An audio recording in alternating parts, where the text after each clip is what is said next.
Today we are going to be dealing with consonants. Before I go into that, however, I want to say that I feel it's very important for choruses and choirs in general that they have a good base upon which to stand and a good place in their bodies where they can breathe and do all the feeling of that width in the chest that we talked about at the beginning of this tape. I want these two girls to stand shoulder to shoulder now, please. All right, I can't stand this.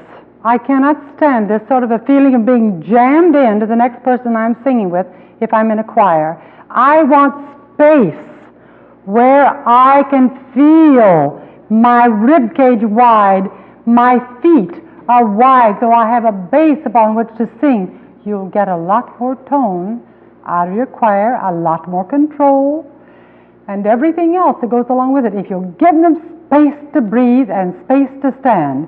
Okay, choir, the rest of the quartet, please come in. This is the quartet that they're all from the concert choir here, where they're helping us out again on this particular part of the tape. The first thing I do when I begin with a new piece of choral music is have them read it in rhythm. Now we're going to be singing one of Brahms' folk songs today, In the Night. So I want you to begin reading it in rhythm with me. Now another thing, get so where you can see me. There's somebody there that can't see what I'm doing. That's better. Okay, if you have to turn a little bit sideways to do it, okay, but you can still see me out of the corner of your eyes. All right? Now just read it.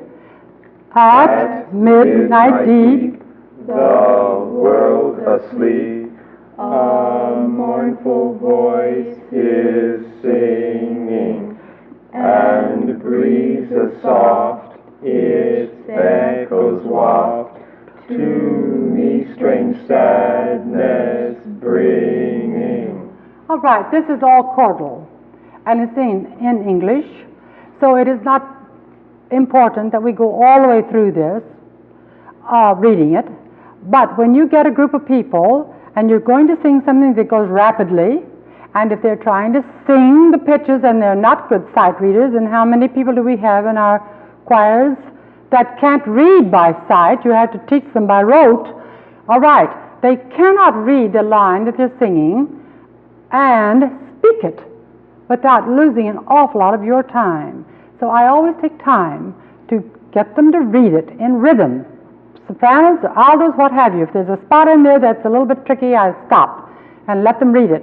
The next thing that I think is very important to you as a choir member is to bring a pencil with you to choir rehearsal. There are marks that I always will want to put in your music. And if you have your own pencil and your own piece of music each time you begin singing it, you're going to save a lot of time for that choir conductor. All right. Now I want you to go right straight through this In the Night by Brahms.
you. Now let's go back.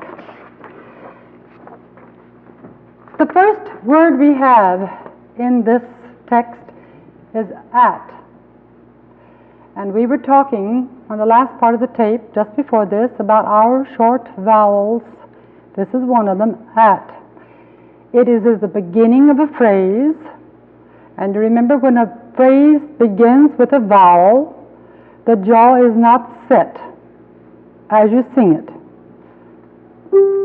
If you say, at. Now, what am I going to do to get that I'm going to say, pra, pra, pra. Say it. Pra, pra, pra. And just feel those little muscles that we've been talking about on the chart just before this. Letting them pull up. That little brain impulse, too, that you saw in the very beginning of these tapes is going to do it for you if you will just think, that's going to take hold. Pra, and it's going to be a snuff up. At midnight. If I say, at, there that tone is without that little pull up. Can you hear any difference? It's flat, not maybe in pitch, but in quality. It has no resonance in it. And this little pull up that's right up over the hard palate is the thing that does it. That little pra, pra, pra. All right, now let's try it once again. At midnight. Sing it. All right, I want to say at midnight deep. The T consonant always has a little puff of air after it. Night. Say night. Night. That's right. All right, now the little snuff up as you start. The weight forward of the balls of the feet, tailbone under. All right, and a snuff up. Sing. At midnight deep, the world asleep,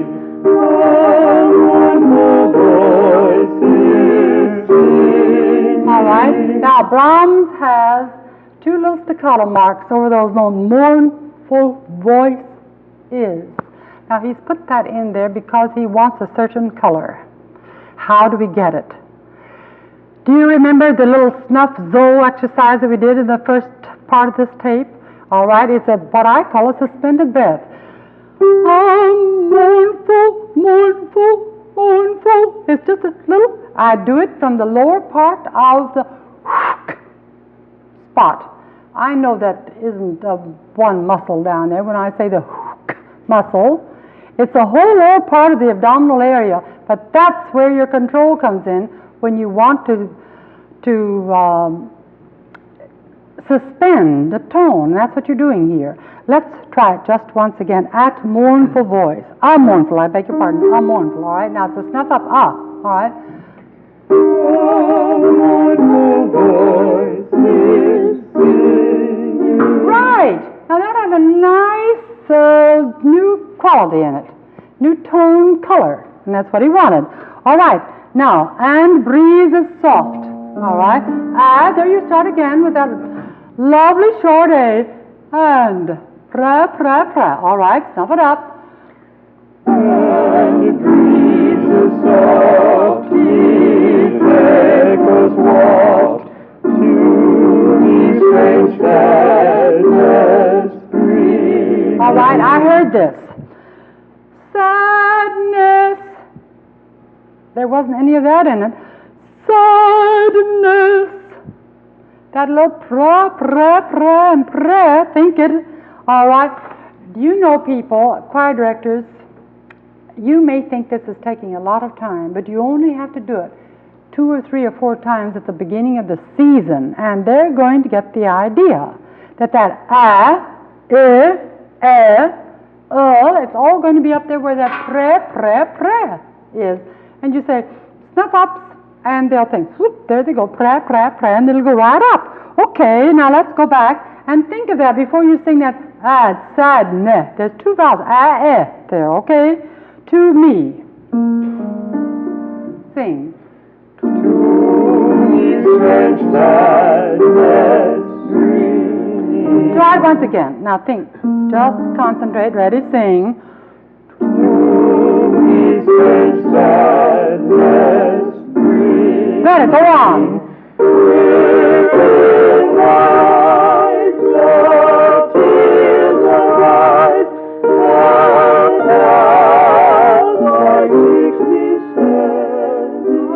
want to stop you just 1 minute, because here is another very important thing. Here we have a dynamic, within my eyes. All right, how do we get that dynamic to come in there? I never say piano, or sing forte. These are two terms I never use because I think they psychologically do something to you. When you think about singing piano, you close it off in the throat. I say heady, and it goes up into the head. I say with intensity, and the dynamic comes into there. I don't say forte. This makes a choir hit a tone, I feel. Just the intensity. All right, how do I get that intensity? Right there, right in the bones of my face. When I go within my eyes. All right, let's begin it right there. And think of the intensity coming into the bones. All right, now, balls of the feet, tailbone under, ready, go. Within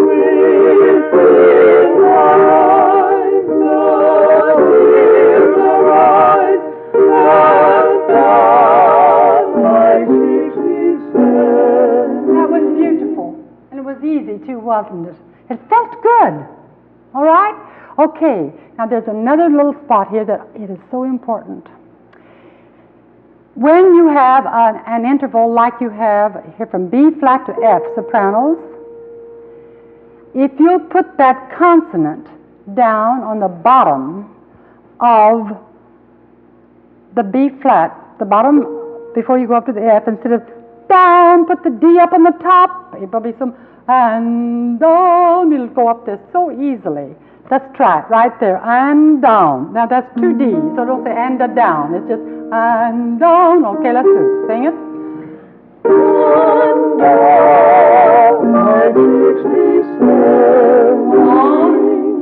they fall in showers on slumbering flowers, with trembling the newborn spring. I want to congratulate you on saying dew right. I hear dewdrops so many times, dewdrops. Always when you come to that vowel, think of cube. The word cube, and you get dew. It's the same sound. You did it very beautifully. Go ahead. All right, top of 4. The fading moon. Now this, I want very heady. Okay? But when it's heady, it still has an intensity in it.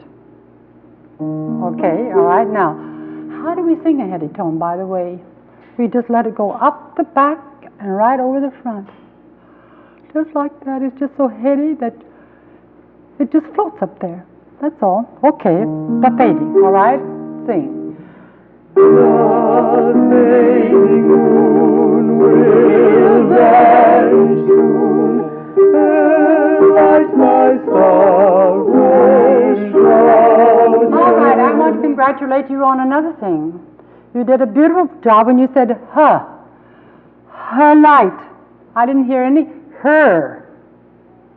And that's what you hear many times in choir. Her, instead of her. It's that that's the pre spot again.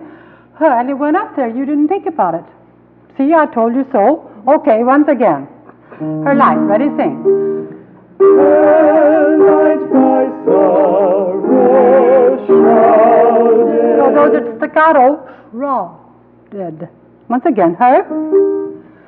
Light my sorrow shrouded. Somebody still is not putting a ta.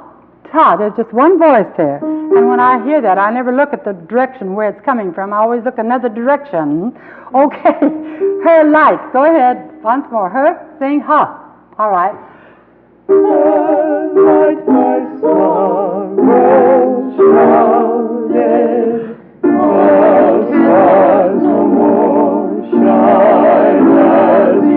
All right, you know what I heard.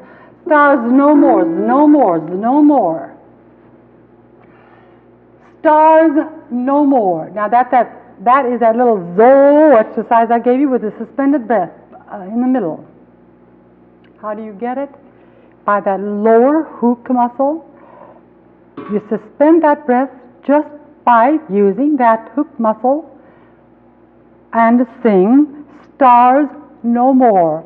The Germans have a wonderful expression for that. They call it the Luftpause or the air pause.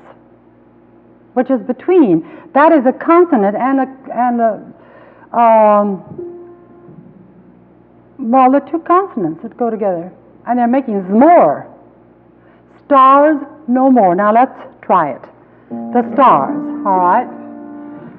The stars no more shine as before, for 'tis their eyes have clouded. So now wait a minute. I'm hearing this. Clouded, instead of clouded. Do you hear any difference? What have I done? It's one thing to tell a person that something's wrong, but you've got to tell them what to do to make it right. Okay, I've suspended it from the lower part of the hoop muscle again, and I don't let my lips come in on ow. I think, clouded. And it's the last split second I put it in. Once again, where are we? 4 tears, all right? 4 tears, 1, 4. Okay, 4, sing.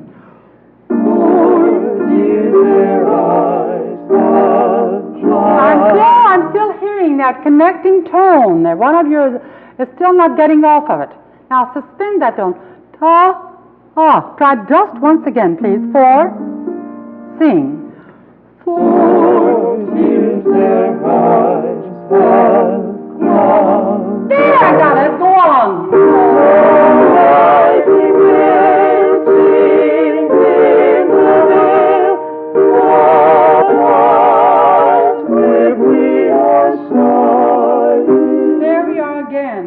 Consonant P before the F at the top of the interval, B flat to F. Put the P down on the B flat soprano. The pines, and then just let it pop up there on I vowel. It's so easy when you do it that way, and if you put pines up there, it's 10 times harder, believe me. Once again, no nightingale, begins right there. All right, sing. No nightingale sings in the vale, the pines with me are sighing, and all around. Now, that word A-double-L is the one we were working on, the vowels just ahead of this, was all. That's all, not all. And all around, just and all. Let that shape of that vowel come into that, and all. All right, once again, and all. And all around. All right, I heard and. There it is up in that pre spot. All right, once again, it's a snuff up again.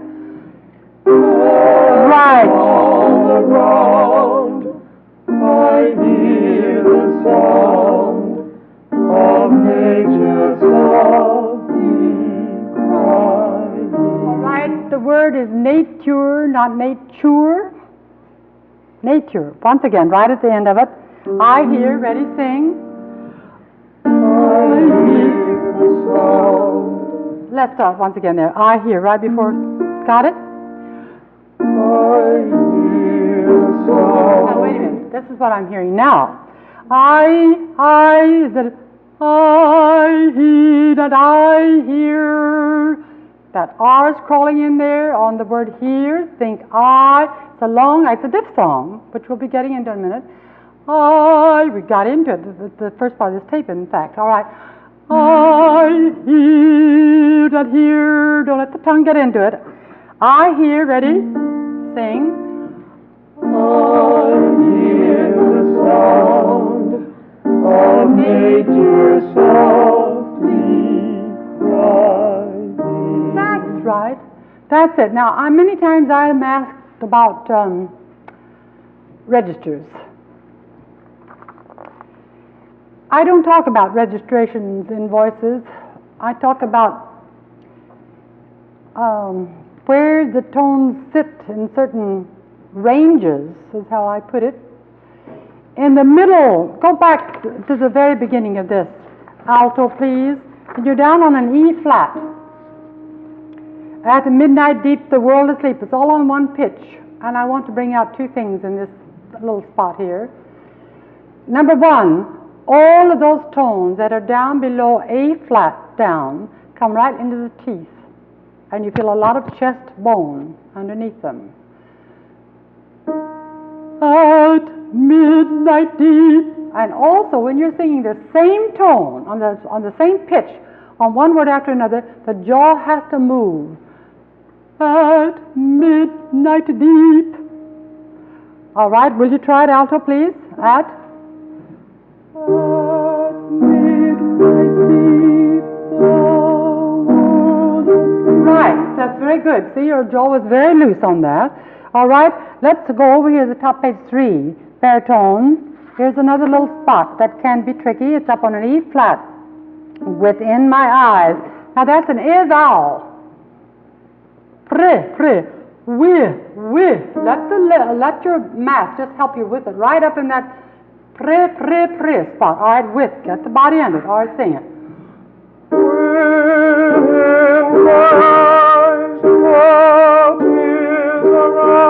All right, you see your jaw was loose and it went up there. That's up to the top for a bass, right? Okay, fine. All right, from an A flat up to maybe an F or an F sharp, this is what I call the middle register for the voice, or the middle range. As I said, I don't talk about registers, I talk about ranges.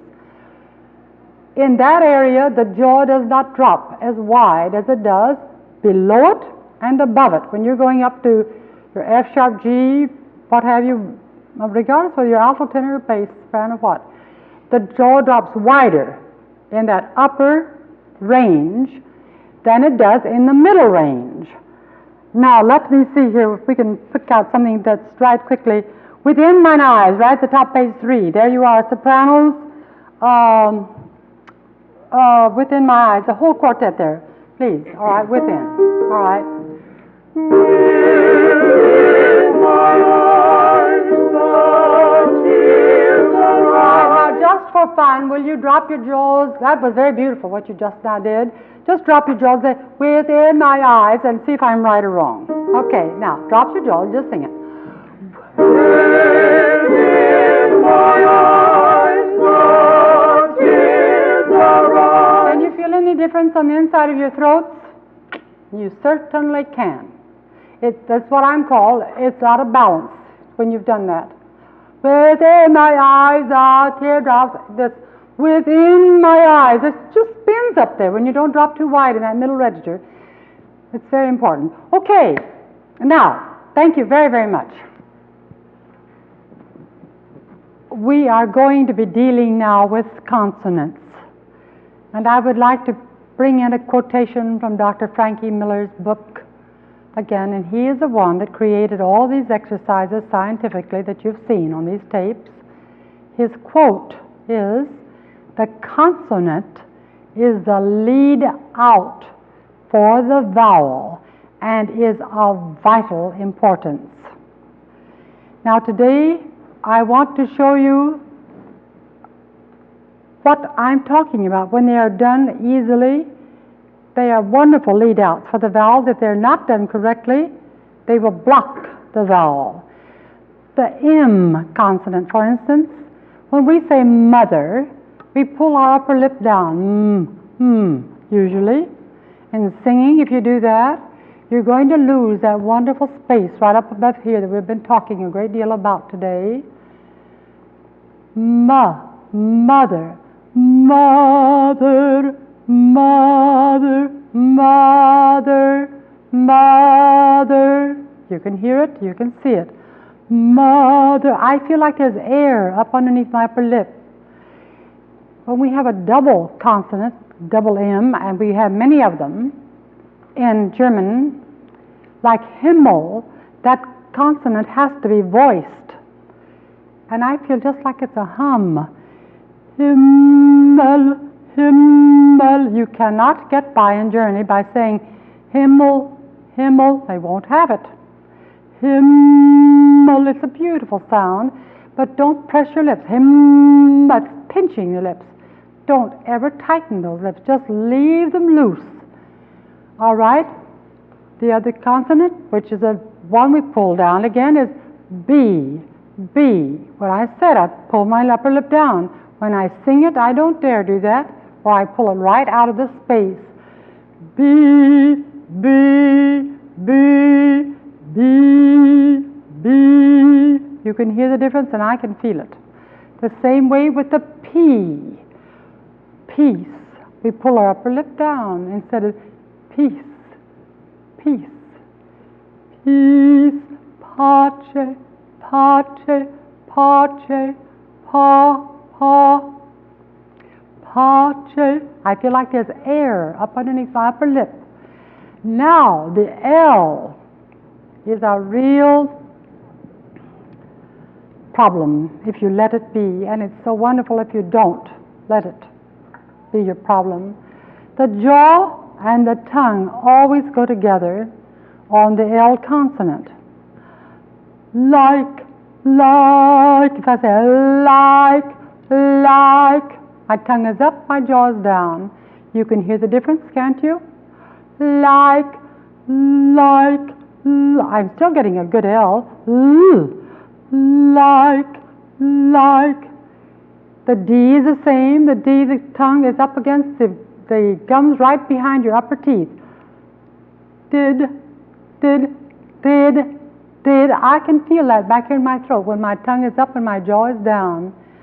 T is the same way. Tell.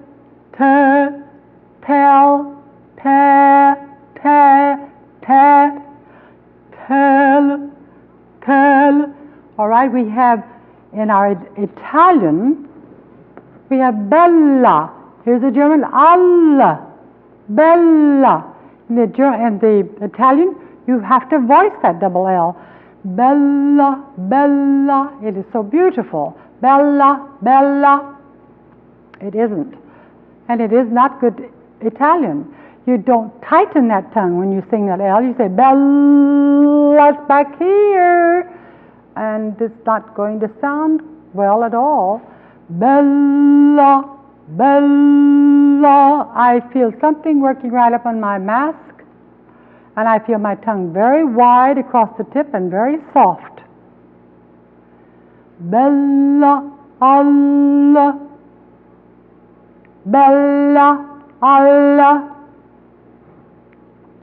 Okay, I want to leave the right tone. Bella, alla. Okay, now the next one is a G.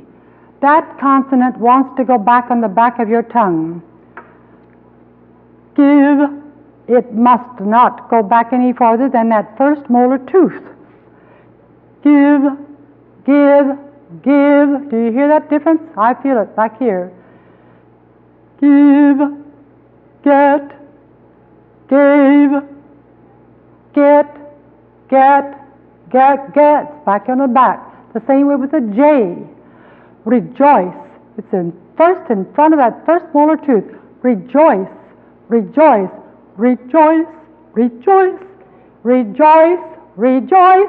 Do you hear it? Way back at the back. Now I'm going to hit this very hard. I know these are not consonants, but that e, a, I, and I always think of this all together. For when I think of an M, I want to be sure that the E is up in the place. Met, meet, ma, and so on. And the I want that little pre muscle to be taking hold. All right? Now we come on to two wonderful consonants. The V and the F, or the F and the V here. The F, when you say it with a soft lower lip, the fine, you say fine, that's biting the upper lip and it's going to pull it down out of that wonderful space. Fine, when I say it correctly, I feel the space right up above, underneath my eyes. Fine, I feel that wonderful inside smile that we've been talking about. Very, I feel the same thing, a wide, soft lower lip on the V and the F. They can be marvelous lead-out consonants for whatever vowel they follow. If you don't bite it, v, v, it's very soft. Now, the ER, OR, I know you see here's a consonant on the end of this. I always think of this as UH, like her, with the tip of the tongue just flipping off that R. Not her, her, her, her, her, her, her, her, her, or. The R is going back in the back of my tongue. It's got to be to the front. We have two THs, a voiced that and an unvoiced think. All right, if you leave that tongue very soft and very wide, that, you can hear it and feel it very easily. Think, think, think. Now, I'm going to speak about something that's very near to my heart, and that is the care of the voice. Smoking is a disastrous thing for anyone who wishes to be a singer. Believe me, this is not my statement. This comes from a doctor in Los Angeles who spoke for our National Association Teachers of Singing, and he said anyone who is really serious about becoming a singer should have never spoke. And the reason he gave behind it was that when tobacco smoke hits the cords, it causes little tiny blisters to come upon those cords. You'll lose your wind, you'll lose your top range, the voice will become gravelly. Leave them alone. Smoking of any kind, just leave it alone. There's another area I want to speak about too, and that is at a certain time in the month, a woman's voice has a little bit of a fuzz on it, and there's a reason for that. The body feels like it's swollen at that time, and the vocal cords are also swollen at that time. This also comes from a Vienna, internationally known throat man that I spoke with when I was studying in Vienna. And I said, is this my imagination? And he said, no, it isn't, because the vocal cords swell about 4 days out of the month. And the 4 days out of the month, in Germany, you do not even have to sing. It's in your contract. You don't even have to appear. So recognize this, and when this time happens with you, don't demand of your voice all that you would do under ordinary circumstances. In giving credits at the beginning of this tape, I spoke about everybody except one person, and I want to bring that one person's name in right now, and that is John Lasher, who is on our vocal faculty here at the university. And this man has done a great job in running my cue cards, believe me. I want to give a little word of warning to choral directors, high schools and choirs, high school choirs and college choirs. The vocal instrument is a God-made instrument. And when they are ruined by material which is given to these students to sing, which is beyond them vocally, it's disastrous. Be careful, choir directors, of the material that you choose for these people. Instrumentalists, if you find yourself in a position where you have to direct a choral group and you have not been prepared vocally to do it, for goodness sake, get to a voice teacher, because a vocal instrument is not like a man-made instrument at all, and you really should know what that instrument is capable of doing it and not demand more than it can do well. Some of our contemporary works, I think, also are very bad for our young singers. I feel that it's just not wise to give some of these materials to our young people. One number, for instance, I heard not too long ago, it required screaming in this choral group, college level. Well, we had a lot of trouble with some of our singers in that choir. if you have to scream, learn how. One has to scream in opera.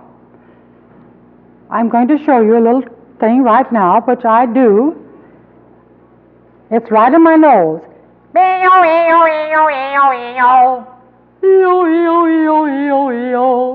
Now, if I'm going to scream, I'm going to scream right where that nasality was, and I'm going to have that muscle that we've talked about a great deal all through these tapes.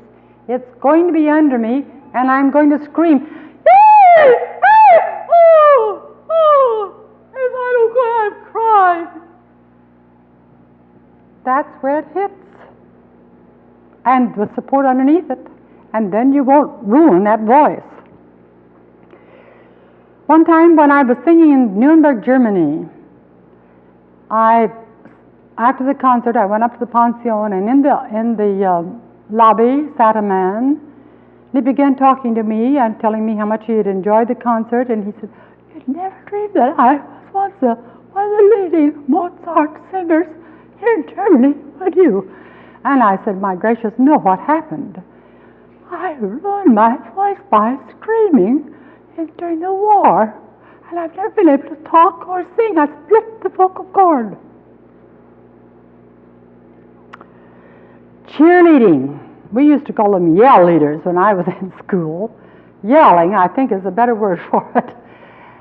I've heard more young voices ruined from the cheerleaders, I cannot tell you. This is a delicate instrument that you're working with.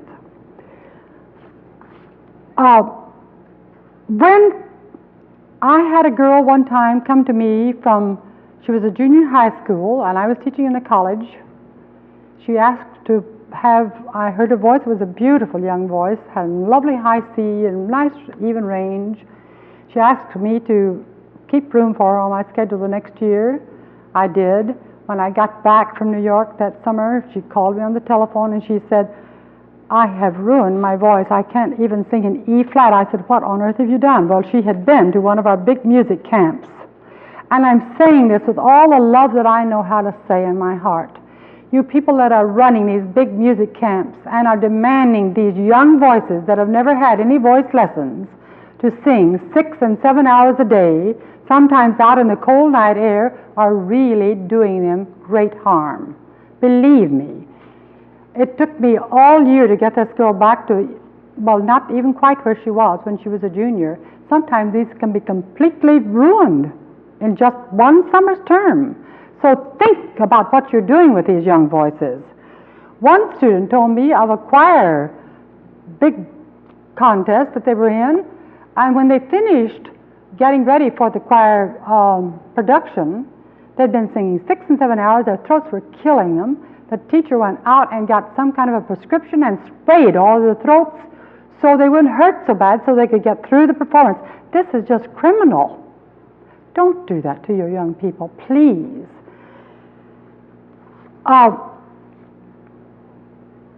You, as a singer in a choral group, are the only one who can take care of that voice. Your choir director is not going to know how that voice feels. You are the only one who knows. If it's beginning to get tired, stop. You will be able to build up a longer endurance as you sing correctly.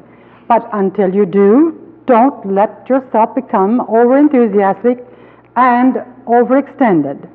I feel that some of our high schools are doing a great injustice when they ask our high school people to be singing Broadway shows and belting. We have one tape on that alone, and I won't touch it today, but don't do a Broadway show unless you know what to do with that young voice.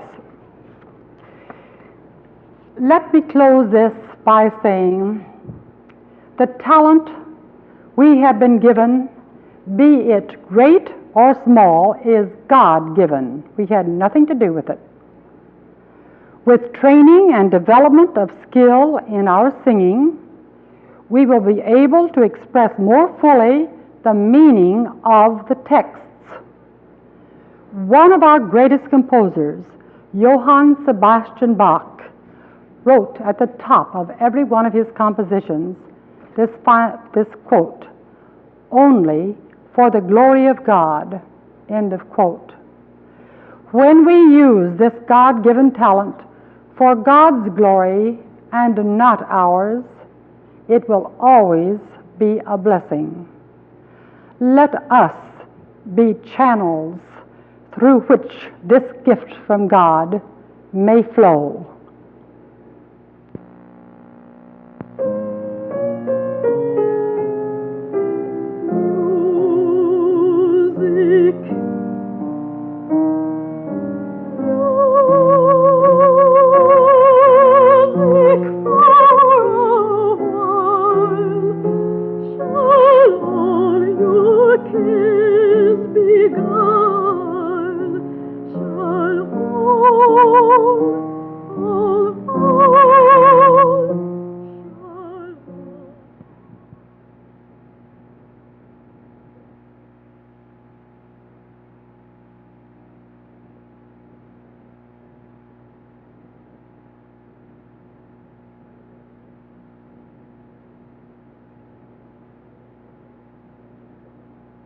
The